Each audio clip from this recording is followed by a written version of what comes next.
pensiun di Indonesia tidak semata soal penetrasi yang masih rendah. Edukasi, skema, dan bahkan yang paling mendasar adalah perhitungan kebutuhan liabilitas serta data aset pasti yang dimiliki dana pensiun nasional masih menjadi tanda tanya. Melihat aging population Indonesia yang diprediksi sudah di depan mata, yakni tahun 2040, pemerintah pun bergegas ingin membenahi benang kusut permasalahan ini, agar Indonesia dapat menjadi negara maju di 2045. Tim redaksi media asuransi berkesempatan mewawancarai senior eksekutif Vice Presiden IFG Progres Reza Yamora Siregar, yang merupakan lembaga think tank IFG, holding BUMN asuransi dan penjaminan. Bisa dijelaskan Pak kondisi industri dana pensiun di Indonesia saat ini dan tantangan-tantangannya seperti apa? Mungkin kita sedikit mundur sedikit ya Mas ya. Kita bawa ini ke besaran makronya karena supaya jelas pentingnya dana pensiun dan asuransi. Jadi kayak kami di IFG Progress ini selalu mencoba mendorong literasi dan juga literasi itu baik itu ke publik maupun juga ke policy maker sebetulnya. Karena kami melihat sekali nggak mungkin financial deepening, ya. Jadi tidak hanya pengembangan ya Mas ya, tapi juga ke dalamnya penetrasi yang lebih besar ke dalam di sektor finansial di Indonesia itu terjadi tanpa ada pengembangan di dana pensiun dan asuransi. Itu nggak mungkin Mas. Kalau kita hanya fokus misalnya ke perbankan atau ke capital market, nanti saya jelaskan sedikit. Itu satu Mas. Terus yang kedua juga untuk mendapatkan target negara maju di 2045 dengan per kapita yang Pak Jokowi mau antara sekitar 20.000 sampai 25.000 US dollar per head ya, per kapita itu dibutuhkan financing yang besar sekali.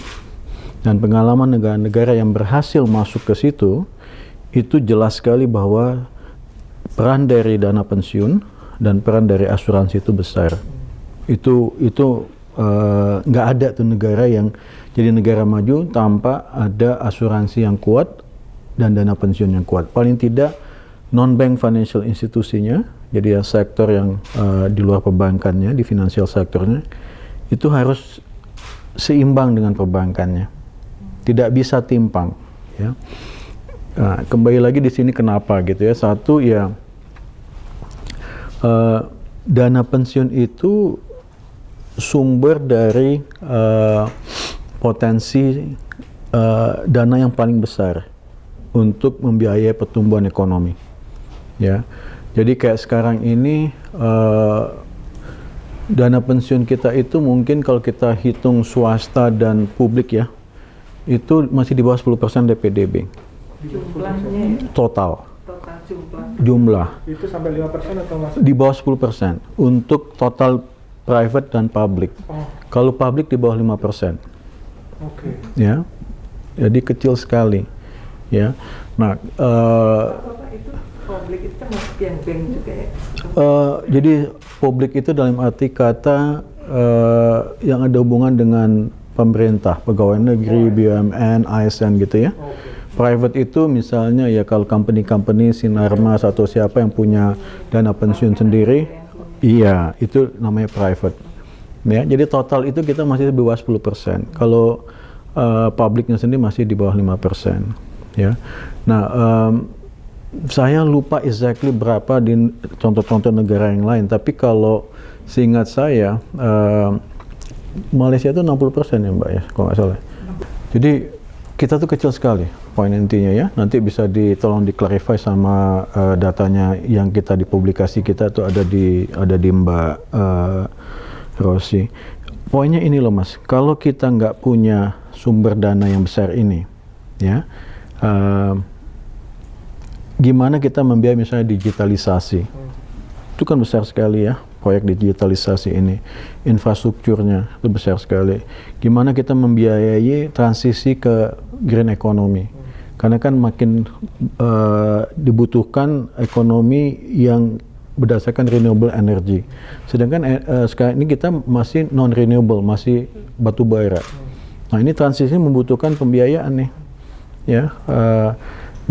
Kalau tidak, akibatnya apa? Akhirnya pembiayaan kita selalu dari pembiayaan FDI atau hutang. FDI itu nggak selalu pasti datang, ya. Kebutuhan dunia terhadap foreign direct investment, apalagi dalam kondisi dunia yang kayak begini, stagflasi macam-macam ya, dan politically uncertainty-nya tinggi sekali, itu kan makin susah ya. Nah, selain itu ya utang, baik itu hutang melalui perbankan ataupun juga melalui capital market, itu hutang namanya kan. Nah ini atau ya kita nggak bisa membiayai apa yang kita butuhkan untuk jadi negara maju. Akibatnya apa? Kita nggak jadi maju. Yang membuat rendah itu apa, Pak? Oh, banyak hal. Jadi kita juga lagi bikin studi. Jadi kita lagi mencoba beberapa ini nih Mas tadi. Satu, literasi. Itu jelas ya, kita sudah menemukan itu. Kedua, income Per kapita dari masyarakat. Ya, pendapatan. Jadi kalau misalnya pendapatan kita masih rendah, ya kan, ya asuransi dan dana pensiun ini kan jadi sesuatu luxury good ya. Padahal itu Iya kan, itu kedua. Nah, nanti kita kembali ke literasi ya Mas ya. Itu income ya. Nanti kita lebih dalamkan lagi. Nah, ketiga juga ada kayak semacam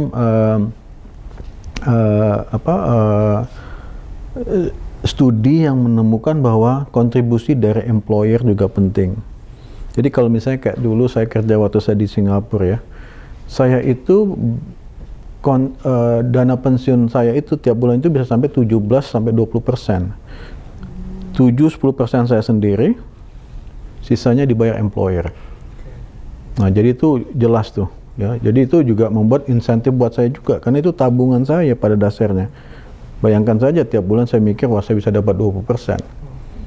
Ya kan? Nah, jadi paling tidak 3 faktor itu udah sangat menentukan sekali. Jadi income, kalau kita tidak punya income yang cukup ya kemungkinan besar kita mikir gitu untuk pakai untuk asuransi atau dana pensiun ya. Kemudian literasi. Nah, literasi ini penting karena kembali saya ingatkan ke teman-teman di asuransi juga ya, dan dana pensiun tentu juga. Pengalaman hidup saya di luar ya, saya merasa asuransi dan dana pensiun itu lebih penting daripada pekerjaan saya. Jadi kalau saya misalnya kehilangan kerja, saya masih bisa cari part-time job. Tapi kalau saya kehilangan asuransi, saya nggak bisa ke rumah sakit. Rumah sakit di luar mahal, Mas. Fasilitas rumah sakit mahal. Anak saya nggak bisa sekolah, karena untuk sekolah dia juga mesti punya asuransi. Mobil saya mesti ada asuransi, rumah saya harus ada asuransi, itu wajib. Ya, dana pensiun juga. Saya paling takut kalau misalnya saya nggak punya dana pensiun, karena hari tua saya gimana membiayainya, mahal sekali. Kalau pekerjaan saya masih bisa fleksibel, saya bisa cari part-time job untuk mencukupi spending bulanan saya. Tapi kalau saya kehilangan asuransi atau kehilangan dana pensiun, itu kan tabungan tua saya atau resiko saya yang tidak ada yang tanggung jawab atau tidak ada yang mempertanggungjawabkan itu. Nah, jadi ini mindset kita, literasi kita masih belum ada tuh. Kita masih menganggap bahwa ini opsi, ya, bukan suatu kewajiban. Tapi kan ada kewajiban yang itu diatur dalam JKN, Mas, dan satu BPJS Ketenagakerjaan. Apakah itu kurang efektif untuk mendorong pekerja ya terutama, ya. Bahkan yang swasta pun sebenarnya juga didorong ya. Tapi kan kembali lagi ya, berapa persen sektor kita yang formal? Ya, dari 100 juta tenaga kerja itu berapa yang ini? Kalau nggak salah setahu saya itu masih di bawah 50%. Sudah itu yang formal itu 50% juga, yang 50% yang formal itu sendiri belum semuanya masuk. Ya, jadi itu kembali ya, itu satu. Terus yang kedua juga saya melihat juga memang ada ini bukan saja di dana pensiun tapi juga di asuransi ya, ada kayak semacam kredibilitas isu ya. Jadi memang ya satu ya literasi yang kurang, jadi mereka nggak mau nanya.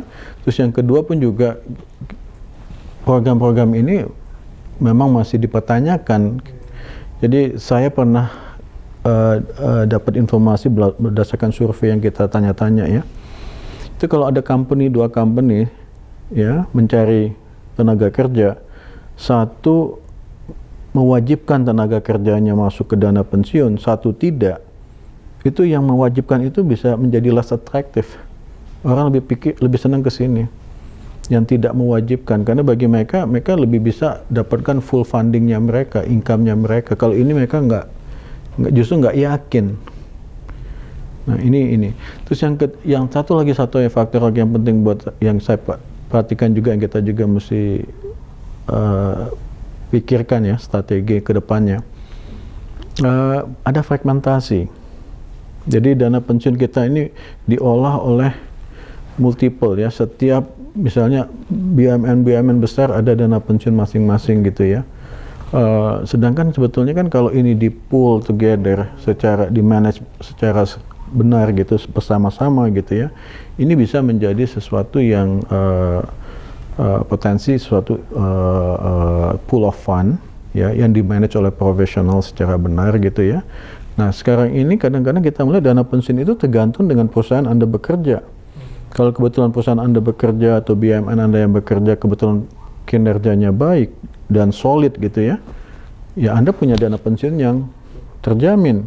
Kalau perusahaan Anda sebaliknya tidak, dan dana pensiun Anda hampir boleh dibilang tidak terjamin. Itu maksudnya yang di polling itu yang khusus BUMN Pak ya? Well, saya melihatnya paling tidak di publiknya, tapi kalau di Malaysia itu ada dua, satu namanya QAP, satu namanya kalau nggak salah EPF. Nah satu itu untuk public, satu untuk private. Oh, oke. Jadi tetap digunakan mekanisme polling tadi ya? Tetap. Dan itu jadi satu manajemennya di running together benar-benar secara ini profesional, dan ada penanggung jawabnya. Karena kalau misalnya gini ya, kalau itu independent body ya, dia kan bisa mengenforce baik itu ke employer dan ke employee kan. Tapi kalau itu nggak independent body, misalnya satu company A gitu running dana pensiunnya dia, kalau company itu tidak running secara benar, dia tidak mengenforce, ya tidak ada. Ya kan, kalau employee-nya juga tidak bisa di-enforce, tidak ada terjadi. Tapi kalau independen kan wajib dia mengenforce itu secara profesional tanpa harus ini tidak ada yang mau atau tidak mau, ya memang itu kewajiban, misalnya diwajibkan gitu ya. Nah ini kadang-kadang kita suka jadi nggak jelas gitu karena memang enforcement. Ini kan kita juga sudah punya BPJS TK Pak. Baru berjalan kan? Iya. Ya itu kan baru berjalan, kayak tadi saya tanya berapa besar presentasinya. Jadi tinggal didorong aja sebenarnya untuk yang pusat. Sistemnya sudah ada. Ya nanti bisa ditanya sama Mbak Rosi tentang detailnya. Tapi kecil ya, berapa persen ya Mbak ya? Jadi ada studi kita, mas saya lupa ini, ada studi kita yang menunjukkan dari berapa 100 juta lebih ini kita memang sudah ada yang BPJS TK dan itu yang besar ya. Tapi itu sendiri belum semuanya. Itu sekarang udah jauh lebih baik dengan alhamdulillah dengan adanya COVID ini ya. Nah di luar BPJS TK itu kan sejumlah perusahaan asuransi jiwa juga punya program BLK juga Pak ya. Ya. Nah, kalau Bapak melihat yang swasta ya? Iya swasta. Perannya seperti apa dan apakah sudah berjalan dengan bagus saat ini, dan atau mungkin malah perlu ada apa ya, mungkin perhatian gitu, karena kan kita kalau kita bicara perusahaan asuransi ya, mengelola itu kan kita ada trauma jiwasraya gitu.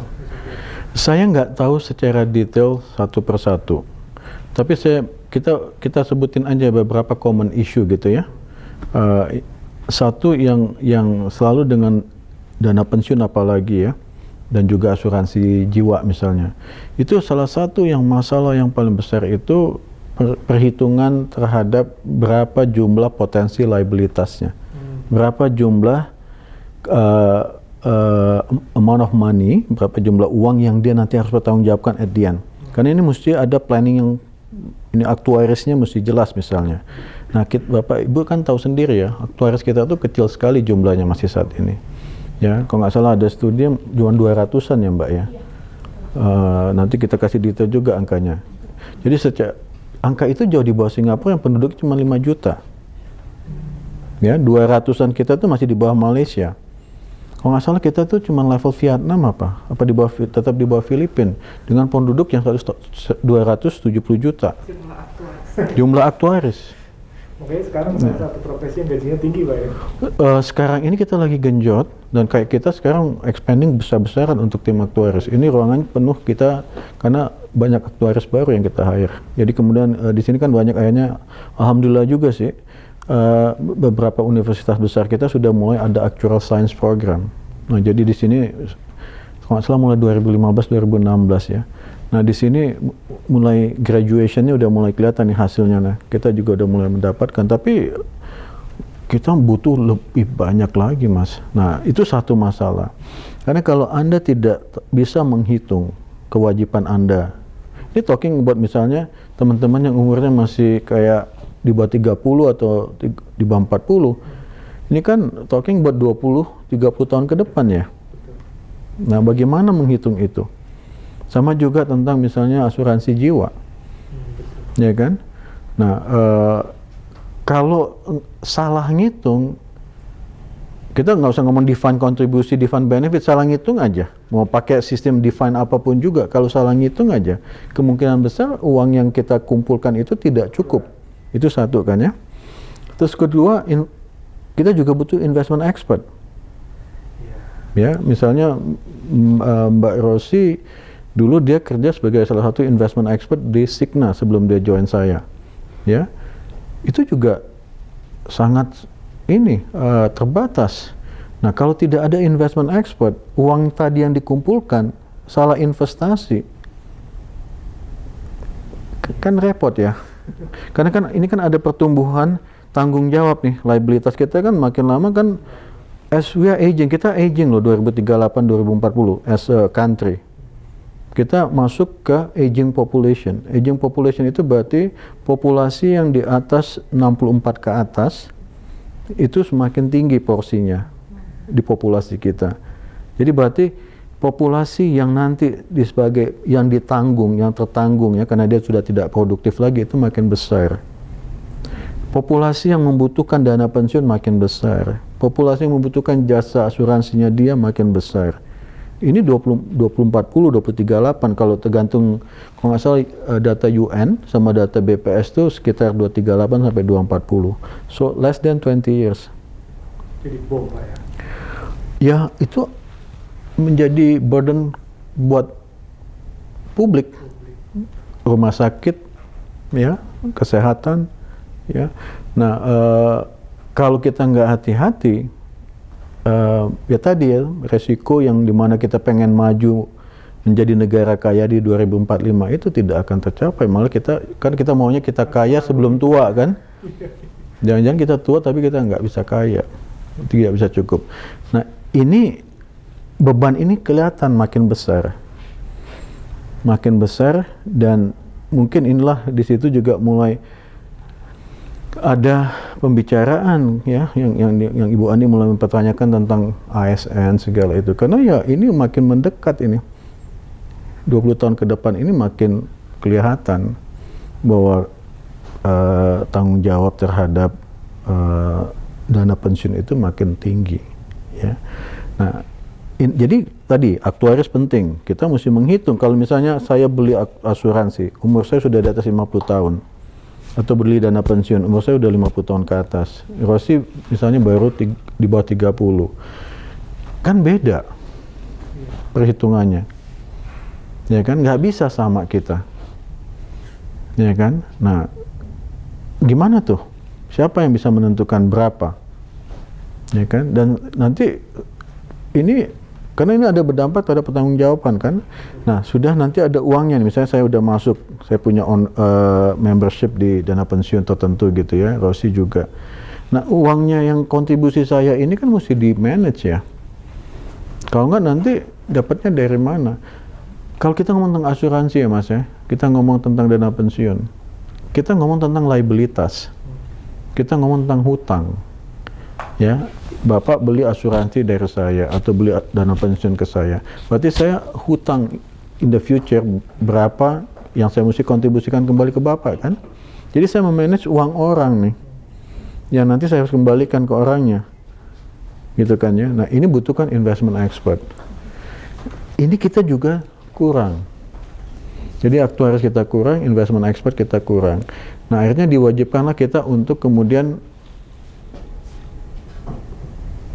jadi member of asset management, fund manager gitu ya, untuk memanage investasi kita. Kalau kita tidak punya investment kapasitas di dalam. Nah, yang saya tahu biaya itu mahal, Mas. Untuk meng-hire investment manager itu mahal. Jadi ada teman yang bilang bahwa kalau kita cuma punya 5 triliun ya Mbak ya, aset yang kita manage ya. Jadi kalau kita punya aset di bawah 5 triliun, kita nggak bisa fleksibel dengan alokasi kita kemana. Kita nggak bisa fleksibel mengejar return-nya, ya. Karena kita hanya sebagai follower market, ya. Nah itu ada itu. Nah ini jadi isu juga. Jadi itu yang menurut saya yang fundamental ya, karena tadi kita ngomong tentang SDM-nya sebetulnya, dan ini kita belum lagi ngomong teknologinya. Iya benar. Teknologinya yang kita mesti ini juga, bagaimana kita bisa compete dengan perkembangan teknologi yang saat ini.